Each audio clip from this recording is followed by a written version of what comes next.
Bienvenido, bienvenida. En la sesión anterior vimos cómo usar Visual Studio 2022 como herramienta para un aprendiz de C#, para crear programas básicamente de consola. En esta ocasión vamos a hacer lo propio con una herramienta que no está pensado para eso, pero que nos puede servir y que a cambio es multiplataforma, que es Visual Studio Code.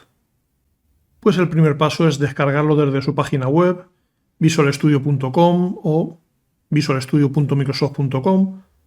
Y aquí tenemos, un poco más abajo, las distintas familias que ya habíamos visto. Visual Studio convencional, versiones Community, Profesional, Enterprise o bien Visual Studio Code, un editor más ligero pero que sí que es multiplataforma. Pues en mi caso digo que quiero descargarlo para Windows de 64 bits. Y es una descarga muy pequeña, muy rápida que voy a abrir desde el propio navegador. Y lo que aparece ahora ya lo conoces. O acepto el acuerdo, o si no lo acepto no podré instalar. Aún así que te suene que como alternativa, si quieres algo ligeramente menos intrusivo, que no tenga datos de telemetría y cosas por el estilo, existe un tal VS Codium en vez de VS Code. Esta es su página oficial, vscodium.com, con alguna captura y con descargas para distintos sistemas operativos. O bien tenemos un repositorio en GitHub, desde el que también podríamos descargar tanto los ejecutables, las releases, como incluso ver o descargar el código fuente. Pero volviendo a nuestro caso, voy a dar por sentado que estás dispuesto a usar VS Code tal cual. Insisto, aún así VS Codium se supone que es compatible con todos sus plugins, con lo cual debería ser totalmente intercambiable uno por el otro, pero voy a aceptar el acuerdo y a seguir.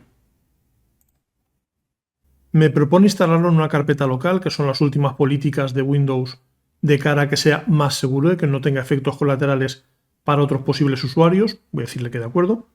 A pesar de que yo habitualmente suelo tener una carpeta llamada utilidades, en la que van este tipo de herramientas relativamente ligeras que quiero tener localizadas siempre. Me pregunta si crear carpeta en el menú inicio, damos por sentado que sí. Y finalmente si quiero acceso directo, si quiero añadirlo al menú contextual al botón derecho, voy simplemente a poner acceso en el escritorio. Siguiente. Comprobación y la instalación como tal debería ser muy rápida. Y al terminar me propone ejecutar directamente Visual Studio Code. De acuerdo, le decimos que sí. Y esta debería ser su apariencia inicial. Me pregunta si quiero usar ciertas características de Copilot de inteligencia artificial. Voy a decirle que no me interesa. Puedo elegir el tema, entre unos oscuros, otros más claros, o bien directamente puedo salir de esta pantalla de bienvenida y ver la que será la apariencia normal de Visual Studio Code cuando entremos. Eso sí, es habitual que aquí debajo tengas los programas más recientes que hayas utilizado, las fuentes que hayas editado hace menos tiempo. En nuestro caso, para trabajar en C# lo que sí que nos interesa es añadir un par de plugins. Con lo cual vamos al panel lateral, verás estos cuadrados que tienen como texto emergente extensiones, voy para allá. Y me propone cuáles son las más populares, por ejemplo, para Python, para C++. En mi caso voy a buscar las de C#, porque me dan falta dos y luego aún así tendré que dar un tercer paso. Las dos primeras que me aparecen, que son de Microsoft, son las más interesantes. Por una parte, la que pone C# a secas es el soporte básico del lenguaje, es decir, el coloreado de sintaxis y detalles por el estilo. Y luego tenemos el DevKit, el kit de desarrollo que le añade ciertas funcionalidades, pero que aún así no será suficiente. Nos hará falta instalar un compilador por debajo. De momento le digo que quiero instalar C#, y cuando termina le digo que quiero instalar el DevKit. Y automáticamente ha empezado a descargar la versión 8.0 de .NET. Me propone conectar mi cuenta. Vamos a maximizar primero, porque luego tendré que configurar mi entorno y que abrir una carpeta o crear un proyecto y finalmente que lanzarlo y depurar. Aunque ya te adelanto que herramientas de depuración serán mucho más limitadas que en el caso de Visual Studio convencional del 2022. El primer paso, insisto, me sugiere conectar mi cuenta de Microsoft si la tengo para usar el kit de desarrollo. Voy a intentar omitirlo, saltando al segundo paso que es configurar el entorno. instalar el .NET SDK, el kit de desarrollo de software para .NET. Le digo que adelante.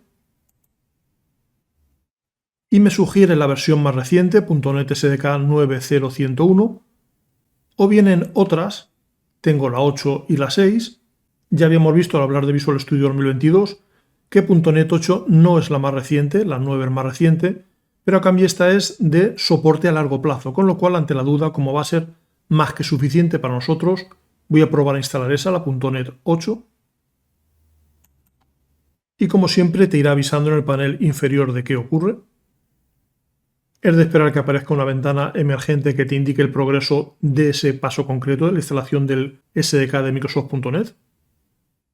Y al cabo de un instante debería estar listo.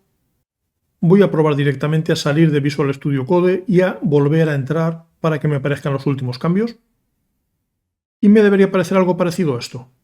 Quizás alguna ventana adicional de las de configuración inicial como la que no hemos dado de ajustar tema y demás, la voy a cerrar. Pero en cualquier caso ahora en el panel izquierdo, en el Explorer, me aparece un Create.NET Project, crear proyecto de .NET, o bien abrir una carpeta, voy a crear un proyecto nuevo. Y me aparece una serie de plantillas, ASP.NET, unidades, pero lo que nos interesa en nuestro caso serán aplicaciones de consola. Eso sí, ya verás que van a ser con el esqueleto nuevo, el esqueleto compacto. Digo que creo una console app. Me pregunta en qué carpeta guardarlo. Voy a crearme una carpeta directamente en el escritorio para no complicarme. Llamo a la carpeta prueba 1. Y ahora me pregunta el nombre del proyecto.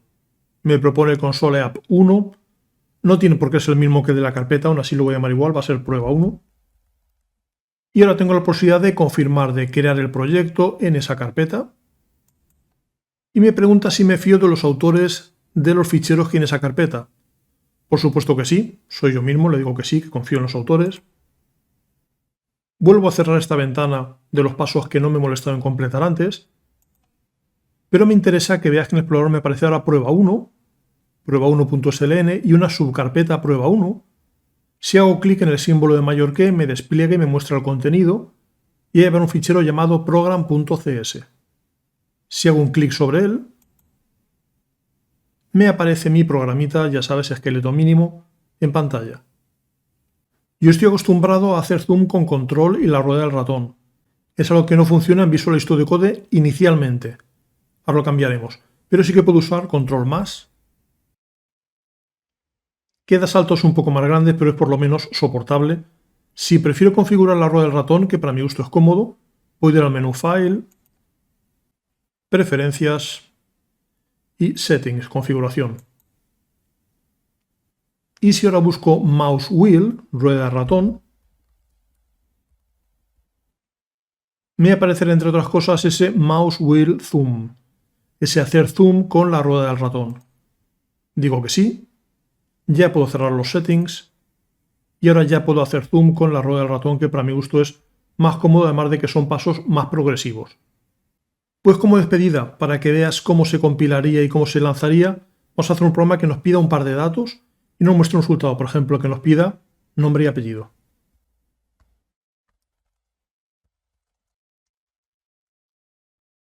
Puedes ver que me va sugiriendo cosas, me va autocompletando hasta cierto punto.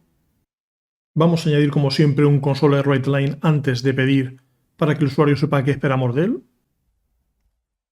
Tengo disponibles abreviaturas como ese CW y tabulador que vimos en el caso de Visual Studio 2022.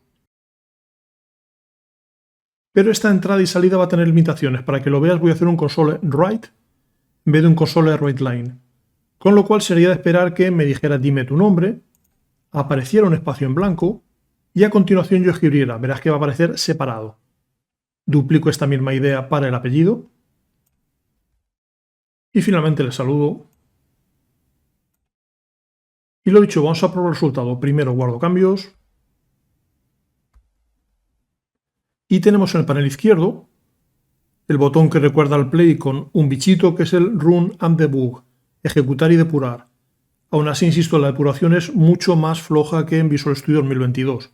Permite avanzar paso a paso, marcar punto de interrupción, pero no tendrá, por ejemplo, watches tan elaborados como los de Visual Studio 2022, para ver valores de variables en momentos puntuales o incluso expresiones que yo teclee. Pero bueno, en cualquier caso, decimos que quiero lanzar. Me aparece el botón para que confirme. Y me sale una lista de apuradores de los cuales debo elegir, él mismo lo sugiere, que C#. Me dice, seguro que te refieres al programa prueba 1, efectivamente. Y en el panel inferior me avisa de que está compilando. Y finalmente aparece el aviso de dime tu nombre, pero en vez de poder escribir a continuación, yo tengo que escribir aquí abajo, en la casilla inferior. Digo que mi nombre es yo, me pide el apellido, digo que yo 2. Y me dice, hola, yo 2. Pero ya ves que en general varios pasos del proceso son menos intuitivos que en Visual Studio y la consola interactiva es mucho menos, digamos, natural porque me separa lo que son entradas de datos de lo que son las salidas de datos. Con lo cual mi opinión es que si te lo puedes permitir porque usas Windows y tengas un equipo no demasiado antiguo, uses Visual Studio 2022. Que no es el caso, o bien porque tu equipo es lento, o bien porque usas Mac o Linux, o bien porque al fin y al cabo ya tienes Visual Studio Code instalado para otras cosas, por ejemplo para crear aplicaciones web, pues puedes utilizarlo, pero siempre y cuando tengas en cuenta que tiene ciertas limitaciones. Por supuesto, otra de ellas, ya lo hemos adelantado, es que esto es un esqueleto de consola de los modernos, de los simplificados. Es de esperar que si este programa es para un centro de estudios te pidan que tengas un class, te pidan que tengas un main, con lo cual hay muchas cosas que deberías completar en ese caso. Y para terminar, que te suene que hay más entornos también. Por ejemplo, existe un tal Rider de JetBrains. Si quieres que le dediquemos unos minutos para ver cómo se descarga, cómo se instala y el manejo básico, indícalo en los comentarios. Y en cualquier caso, nos vemos pronto.